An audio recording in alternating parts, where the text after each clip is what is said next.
we're going to talk about recycling. I'm going to give you the 101 of recycling because we have a lot of people coming in here hot on what they can or can't recycle. So let's just break it down. I mean, first things first, we should reduce and we should reuse. So what does that mean? Like, first of all, reduce the amount of stuff. If you ever run into me in the grocery store, I'm that person that has all the produce loose in my cart and I'm not taking an extra plastic bag. That's reducing. How about reusing? Reuse your takeout containers. When you get home, wash them and just keep reusing them. Use that to take your next food into work. Come on, people. Those two things are not hard. Now let's talk about why recycling is so hard. The first thing you need to know about recycling is when you want to recycle an item, there has to be somebody who wants that material. And by them wanting it, they're going to want a lot of it. And I mean a lot of it.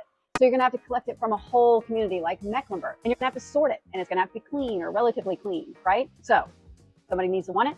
You got to have a lot of it. It's got to be sorted. Who's going to pay for that?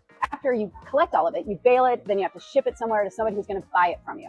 The price that they buy it has to be less or equal to virgin, or why are they going to buy the recycling?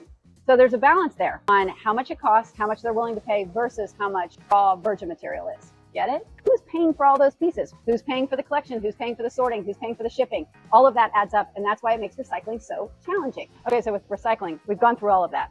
And again, it comes down to who's going to pay for that or who should pay for it. Should be the consumer or the producer.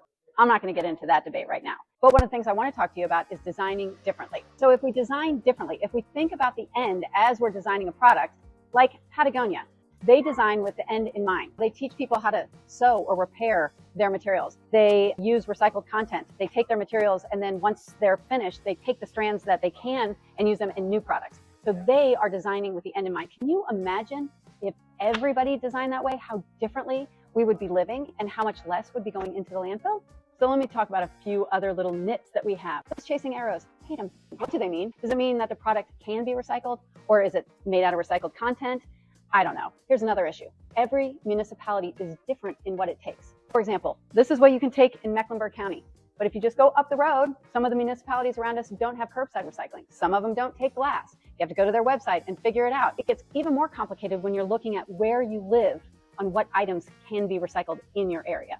I think we've kind of explained the whole process. Now you can understand why it's so complicated. Here's what you need to know. First of all, reduce, reuse, repair, do all of that first before you get to recycling. If you're going to recycle, make sure you know what you can recycle in your community, what you can put in your recycling bin, what you can take to the recycling centers.